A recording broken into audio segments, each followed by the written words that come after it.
and welcome to GPB's Rocket Launch Live Exploration. I'm your host, Ashley Mingwasser.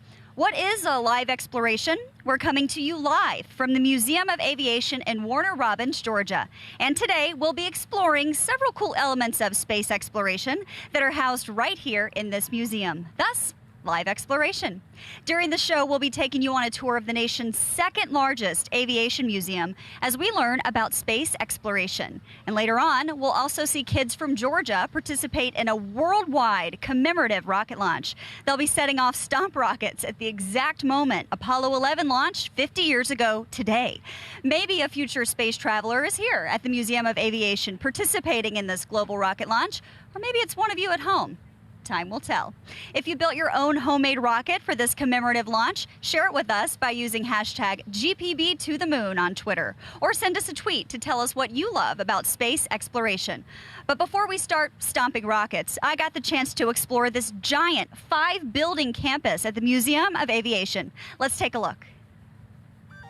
To learn more about where we are and what all the Museum of Aviation offers, I took some time to talk to the experts. I'm here with Claire Swinford, who is the director of NASA's Regional Educator Resource Center. Hey Claire, thanks for being here at the museum with us today. We're excited. Where am I right now? You are at the Museum of Aviation in Warner Robins, Georgia, located at Robins Air Force Base.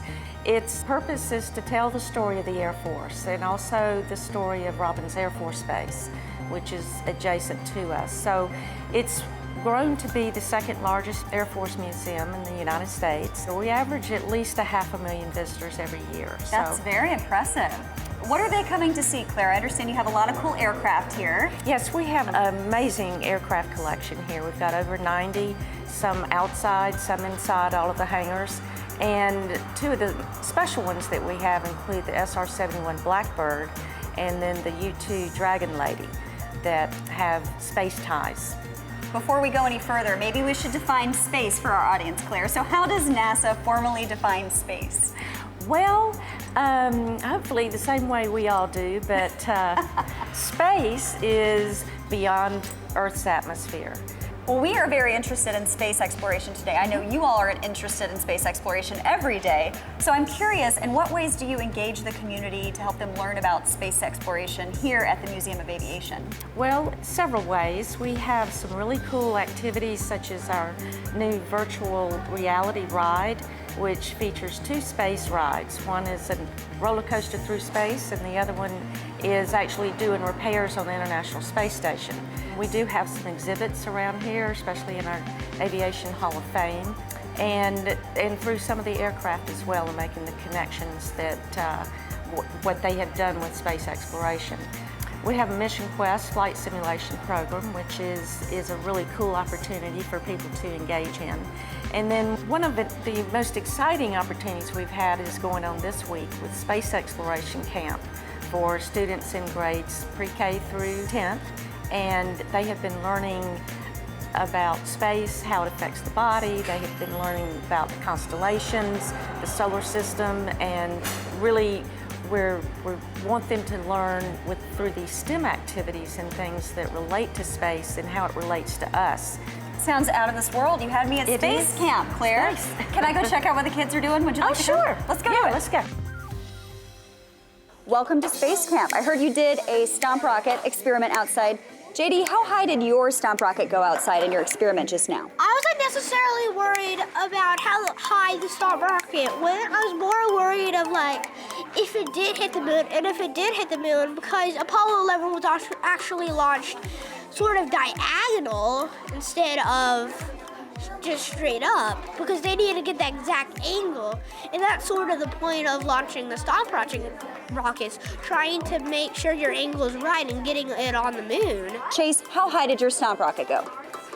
It was different each time. So the first time, it had went pretty high, and then it went pretty far, past the moon to Mars. Patty, as an educator at the Museum of Aviation, what are your learning objectives for these students who are studying space exploration? Well, I just want them to have a good time, first of all, because it is summer and they deserve it. But we are learning about all kinds of things like constellations and the planets and the sun and of course the Earth. So every day is kind of a new topic, and every single day we have to release some kind of rocket. The Stomp rocket was a way for them to pretend and do dramatic play about being an astronaut and going to the moon. We tried to get our rockets as close as we could to the picture of the moon, so that was the purpose for the little photograph out there. I think they really enjoyed it, but again, it was all about just talking about explorers and how cool it would have been to be that first person on the moon. These are my new friends and space explorers, Noah and McKenna. Hi guys. McKenna, what is your interest in space exploration? I like how they can learn how humans can live on other planets. That's pretty cool. Noah, what about you? Why are you interested in space exploration at such a young age? It's because, well, I just like science and like math. So I one day want to be an astronaut because I think I'd see a lot of cool things in space, but not just that, so I could help other people learn about it. Have you always had an interest in space exploration? When I was little, I usually wasn't. I was just excited about being lazy, but now I've completely changed. I am a huge fan of NASA, and I love space. Rock on, NASA. What changed that for you? It's just once I heard about it, I learned about it, and I just found it really exciting. So now I am completely hooked into it. Well, I've always loved like watching all the liftoffs, and I went to the Kennedy Space Center. I wanted to stay there forever because it was so fun, and it was so fun to watch how all it worked. Why is it important to study space exploration or encourage it in general? Oh my goodness, now is the perfect time to do that. I mean, think about, we're getting ready to go to Mars, and we're doing more and more in space all the time. So it's important because they are a part of it. I mean, this is living history. There's no telling where the students today will be tomorrow. So we need to prepare them any way we can and make them have a love for exploring space and other places, so we can learn more and just become, better in our world. Okay, Adele, you guys just did the Vomit Comet experiment. What did you learn from Vomit Comet? You first, Adele. So we were talking about the sense of direction in space because the International Space Station is spinning, so it's kind of hard to remember where it's up and down. So we did that with a pencil, and then the pencil moved when we were spinning and closed our eyes because we were trying, because our sense of direction was blocked because our eyes were closed. What do you think is the lesson from this? What sense can we trust the most in outer space? Just trust your sense of direction, because the people in space or on the International Space Station, they just have to trust where they're going. So, because it's so dark up there. Your eyes might deceive you. Yeah, they might deceive you, and you don't know where you're going. So you have to trust yourself and your sense of direction. Let's just say you had an opportunity to go to the moon. Would you do it? And tell me why or why not. You first, Adele. Yep, I would definitely do it. And why? I like space. I want to be an astronaut when I grow up, and it just seems like a really cool opportunity to go up there. And I also really there's those photos of the astronauts. You can see the Earth from the moon, and that seems like a really cool thing to experience. What is your objective for the week? What is it you're hoping these kids are going to walk away with? What knowledge are you instilling?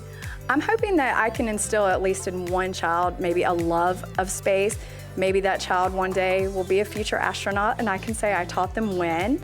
So just to be able to instill that love of space, if I can do it for one, then I think I've done my job this week. What sorts of activities are kids going to be engaged with at Space Exploration Camp this week? We'll also be doing things as far as living in space. So they'll have the opportunity to try foods that are dehydrated. We did a food activity where we gave the kids powdered food, and then we turn around and we rehydrate it for them to understand that we can't take hydrated food because it's not safe for the astronauts. One special treat for astronauts in outer space is astronaut ice cream. Thank you, Matt. I'm getting to experiment with some right now with my friend Alden. Alden, tell me how this works. It looks like a very dry ice cream sandwich. It does. Basically, they take a normal ice cream sandwich and they put it in a machine, take all the water out, put it in a package. Then basically, when you get to space, you open the package, put the water in, wait a few minutes, and then just eat it. Have you ever eaten this before? I don't know. I don't think so. Do you want to try it now and tell me what it tastes like dry? Maybe just a little bite, just for fun.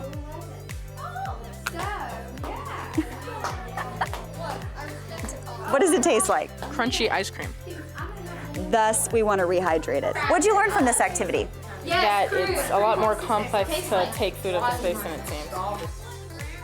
50 years later, why do we continue to celebrate the launch of the Apollo 11 mission? Well, these students weren't alive at the time, so they don't know how thrilling it was and what a big achievement it was for the world. So we have to let them know that. We have to let them explore and experience what we felt as a world when that happened. So we have to bring it alive, and that will encourage them to do more of it in the future. There could be some astronauts standing behind us right now, Patty. I think we have about 3 at least that could sign up today, and they would do great. The Museum of Aviation is one of the best places for kids and adults alike to learn about aerospace and aeronautics. Home to over 90 different aircraft, a virtual reality experience, and mission simulators, the Museum of Aviation showcases some of the most impressive and innovative technologies when it comes to exploring the world above us. Arthur, as the assistant curator at the Museum of Aviation, you know a lot about the cool aircraft here. Sure. I'm specifically interested in one that is a world record holder, the SR71 Blackbird. What's it famous for? Absolutely. So the SR71 is a long-range advanced strategic reconnaissance aircraft, and the actual aircraft we have here at the Museum of Aviation holds the absolute world speed record of 2,193 miles per hour. That is one speedy bird, Arthur. Absolutely. What are its ties? I understand, as NASA was developing space exploration, there were some parallels between the Blackbird and rockets, or astronauts. Well, NASA actually flew the Blackbird for a number of years in the 90s for a high-altitude research aircraft. So there was some concurrent development there of technologies, including the pressure suits that the pilots wore, and some of the other life support items that they used on the aircraft. What is the purpose of the pressure suit? So the pressure suit basically keeps your blood from boiling at high altitude and high speeds. And similar to astronauts, the pilots of the Blackbird also ate modified food. What was that like? They did. They had food that was pureed, for lack of a better term, into a paste, and they would eat it through straws in their suits so that they didn't have to take their helmet off or anything like that. I couldn't resist the chance to pilot one of these myself, so I met with a flight simulation instructor to show me what it would be like to fly an aircraft. Hi, I'm Ashley. I'm Rufus. Hi, Rufus. What kind of aircraft are you going to put me into today? We're going to be flying a Boeing 747-100 SR. It's a heavily modified version of the jumbo jet. It's modified to accommodate the space shuttle on its back, and that's what gives it its iconic appearance. Okay, so it's like a taxi for the shuttle.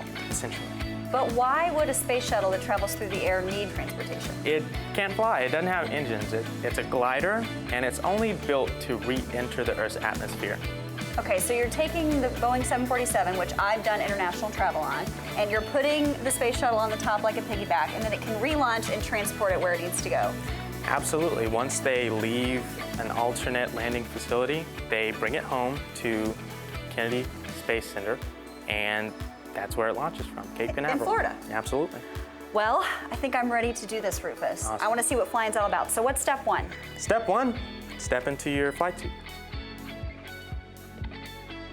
We're suited up. What's step 2? All right, so step 2 is navigation. Here we have maps of Georgia and Florida.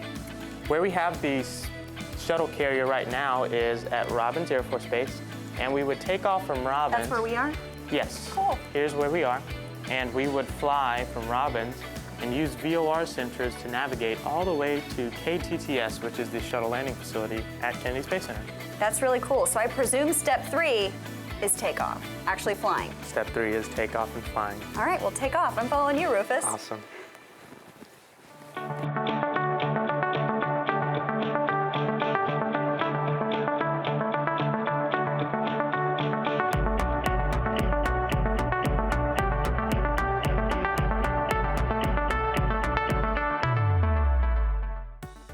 Now that I've experienced what it would be like to transport a space shuttle, I wanted to learn a little bit more about what space shuttles did. Oh, space shuttles, that was such a wonderful program. There were 5 that flew. It was mainly designed to establish the International Space Station that is in low Earth orbit above us.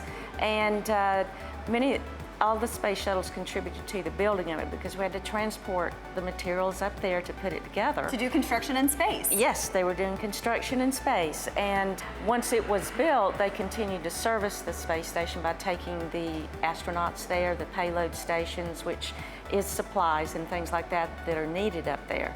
So they're a very important part of that space station. Now, what is the International Space Station? I think it begs the question. Well, it's a huge laboratory that's orbiting the Earth every 90 minutes. So that means it goes around the Earth about 15.5 times a day. A day? Yes. And it's used for research in space to see how space elements and the environment affect us, how we could learn to survive in it. They do a lot of medical research up there and things that contribute to the betterment of our lives here on Earth. And it's truly international because there's about 16 countries that have contributed to it and keep it manned and do the experiments in space. And how cooperative. It is. In space. It is. That's where we all get along, is in space, exactly. Speaking of the International Space Station, I understand you have a pretty cool virtual reality opportunity for guests of the Museum of Aviation. Yes, we do. Tell me more about that. It's located in our kids zone in the Century of Flight, and it's a virtual tour of the International Space Station, and it's interactive so that you can explore the exterior of the space station just simply by moving it around on the screen. But then the cool thing about it is that you can actually go inside the space station. You can go through all the laboratories, you can see what the things they are working on. It also has sections where you can tap on it and plays videos to explain how they exercise in space. How they live and work up there. And how they live and work, exactly. It makes me wonder if there have been any prominent Georgians who have gone to space. Do you know? Yes, there have been quite a few. And in fact, in our Hall of Fame, we have a special area dedicated to them. And one of the most prominent was Sonny Carter. And he was an interesting hometown hero for us. He was actually born in Macon, but he lived in Warner Robins. Is that right? Yes, yes. And he graduated from Lanier High School in Macon and attended Emory University Medical School. Wow. And he graduated from there in '73. And the next year, he joined the Navy and went through flight surgical school. After that, he went through the U.S. Navy Flight Weapons School, which is also Top Gun. And that's the same year that he joined NASA. So he became an astronaut, and one of his first missions was a 5-day Department of Defense mission that he flew. And one of the interesting things is, you know, astronauts, when they go up to the space station, they always take something personal or something from their hometown to the space station. And so he chose Fincher's Barbecue. And that's what he took to the space station. Sounds like a Georgia boy if I ever heard of one. Exactly. He was enshrined in our Hall of Fame in 1992, and then he received numerous awards and medals, not just from the Navy, but through NASA as well. And we honor him by visiting the Museum of Aviation here today. Mm-hmm. Another Georgian connected to space exploration is Lieutenant Colonel Chester Lowe, who was a part of NASA's mission control team that sent the first man to the moon. Why do you think space exploration is so important? It's the next point in exploration. It's the final frontier. And Lesley, what is your understanding of what your dad did when he worked for mission control on Apollo 11? What was his role? So he worked in mission control and on the command module, which the Saturn V rocket had various parts that they all worked on. And he was in the simulator division, but he would come up with simulations of things that could go wrong, and then they would have a book that they had to follow the steps of, okay, this is error code, whatever.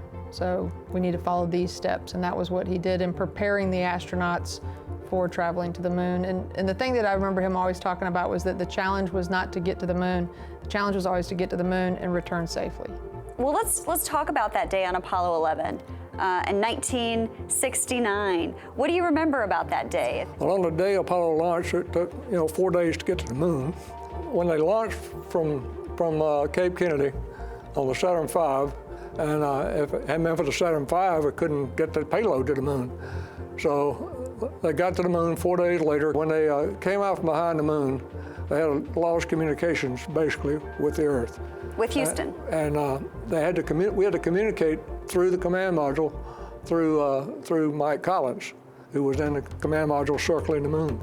And so I gave the go for deorbit from Mike Collins from Houston, relayed, and they did that. They went down close enough to land, and just about the time I got to go for landing through the command module again, because communications was still a problem, they had a computer failure, a 1202 alarm.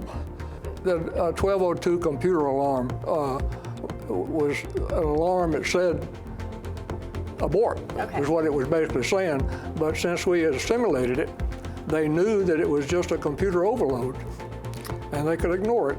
So you were part of that training that helped them prepare for that moment. True. Got down close enough to the moon to start thinking about whether to land or not. There are only three things to do. You either land, you abort, or crash. After the 1202 alarm, Neil took over the controls and was flying manually. The computer was now out of the picture as far as landing was concerned. And Neil landed with 17 seconds, so fuel left. What we all think about that final footstep, but those 10 minutes Preceding that footstep. until they landed were pretty challenging. They were very stressed. If there was any sort of failure of anything, there was an added relay time in that. What happened once they landed on the moon? And once they landed, they had a lot to do. They had their hands full, so they prepared for Neil to exit the lunar module. And he went down the steps, stepped on the moon, and said, one small step for man, one giant leap for mankind. They put the flag up. Buzz got out after that, and they got a few rock samples to take back and got back in the lunar module and proceeded. They didn't stay and sleep or anything like that. It wasn't very long. They, took off again with the engine that had not been used, the ascent stage, and the engine that landed on the land itself is still on the moon. Wow, it had to stay. So they went up in the ascent stage with that engine and rendezvoused and docked with the command module, returned to Earth. How about that moment of receiving them back on Earth once they had made it back into our atmosphere? Well, they had to stay in a trailer. They were quarantined because we didn't know what kind of bugs they had picked up. What kind of moon bugs they'd contracted. So they stayed in a trailer for some limited amount of time on the aircraft carrier. The doctors obviously spent a lot of time with them, and it was quite a new thing, a bunch of things that were done for the first time. I'd say it was a pretty big day, Chet, and you were part of it. And thanks to people like Lieutenant Colonel Lowe, we were able to send the first people to the moon, an achievement we continue to celebrate 50 years later. Chet and Lesley are joining us today behind me. You might see them back there. It is truly amazing what mankind can accomplish. We are back live with just a few short minutes remaining until we participate in the global rocket launch, celebrating Apollo 11's liftoff exactly 50 years ago. Here to tell me more about the rockets today are Shamika and Sarah. Hi, Shamika and Sarah, come on over. How are you? I'm great. Thank you for asking. How are you? I'm excellent. I'm really excited to watch you guys do your stomp rockets. How are you, Sarah? Awesome. Awesome, she says. All right. Shamika, how does this stomp rocket work? What does it take to launch it? Well, it takes Newton's third law, which actually states that with every action force, there's an equal and opposite reaction force. So with every force that we use to exert this stomp, we'll shoot the rocket off into the air. That's a better explanation than I could have asked for. Well, Sarah, how high do you think your rocket is going to go out there today? I think it's going to go very high, about the height of the flags. Aim high, reach for the stars, as they say. Obviously, we're here to celebrate NASA sending the first people to the moon. Shamika, what do you think it would have been like to be the first person to ever walk on the moon? Put yourself in their shoes. Well, I'm starting to think that it would be really cool to see the Earth be so small and to see how, in proportion, it is so big, how space is just feel of vast emptiness and love and it's just too much. It's overwhelming. I'd be overwhelmed. It puts things in perspective. It really really does. It really does. 50 years ago in 1969, remember, this was the first time people had ever seen something like this happen, sending a human being to the moon. Well, here's a wild reality check. Today, there's more technology in your smartphone than there was on the Apollo 11 mission in 69. That's pretty cool. So you can imagine the kind of awe and amazement people felt when they saw someone actually walk on the moon. Sarah, what do you think would be the most incredible thing to see in your lifetime as relates to space exploration? I think life in space, because I think that there's more than humans in life. So I hope that there's actually more life than just humans out there. Yes, pound it. Excellent point. That's very humbling. Okay, thanks, ladies. I'll let you two go prepare for your rocket launch. Away with you. Off you go. Good luck out there. We'll be watching. Fly safe. Joining me now is Melissa Spalding. Come on over, Melissa. She's the Director of Education at the Museum of Aviation. Hey, Melissa, how are you? Hey, Ashley. I'm great to be here. Thank you. This must be a very exciting day for the Museum of Aviation. Yes, ma'am, it is. Well, let me ask, why did the museum choose to participate in the global rocket launch? The Museum of Aviation is eager to be involved in STEM activities and really reach out and offer as many activities as we can to students of all ages, especially through our NASA Regional Educator Resource Center. We're really excited to be able to offer a variety of activities and things that NASA prepares to teachers. All right, that's excellent. We have one more question. We only have a few seconds left. What does this commemorative launch mean for kids today who weren't here for Apollo 11? Give me a 5-second answer. Well, you know, NASA is preparing to take a mission of people to Mars, and we're going to use the moon as a stopover place. And so we're preparing students for jobs of the future. This is an exciting place to be. Excellent. Thanks, Melissa. Well, here goes our countdown. It is now time for rocket launch. Here we go. Is everybody ready? In 10, 9, 8, 7, 6, 5, 4, 3, 2, 1. Launch your rockets!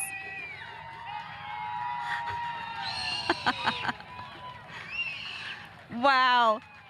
That was incredible. That was amazing. So it was right at this very moment, 50 years ago, that Apollo 11 and its 3 daring astronauts, Neil Armstrong, Buzz Aldrin, and Michael Collins, were on their way to the moon. How incredible. I just got goosebumps. Do they have those on the moon? I want to welcome our students back to hear how their takeoff experience went. Come on over, Sarah. Hey, Shamika. Can I also point out how fantastic you two look today? Shamika, tell me about your ensemble. Well, I have on a NASA shirt, which actually has a flag on the back to show that we landed on the moon. And it even tells you what NASA stands for on the side of my shirt. And what is that? Well, I can't read it, but it's the National Aerospace and Space Administration. I gotcha. The National Aeronautics and Space Administration. And what about your pants? Well, they have stars on them because, you know, we went into space and it has stars. Fantastic. I love your mission-driven shirt here, Sarah. What does it say? It says create your moment. And you did just create a special moment. What was it like being part of this historic moment? It was amazing. It was cool how we just all shot our rockets, just how the Apollo 11 went up to be the first on the moon. Were you channeling Apollo 11 while it was happening, imagining yourself in their shoes? Yes. What did that feel like? It felt amazing. It was just an awesome moment. All right, Shamika, your turn. What was it like to be part of this global rocket launch? Well, in all honesty, I'm just proud that we have something like this happening today. I mean, all it does is it shows us all of the technological advances that help create opportunities for students like us to experience something so amazing, to say that STEM enables us to be capable of anything we put our minds to. That's right, and that's a wonderful way to leave it. No burnout here. High five, ladies. You were excellent. Great job. For those of you watching, you too can build your own rocket. Just visit gpb.org, and there you'll find instructions on how to assemble a rocket using common household items. No NASA engineers necessary, right, ladies? Yep. Yep, no engineers necessary. None at all. You can do it. And that's all the time we have for today's live exploration of space exploration. Thank you to our flight crew right here with me, the Museum of Aviation, and to all of the future rocket scientists and astronauts corralled with me and behind me. I'm Ashley Mingwasser. Until next time, thank you for tuning in.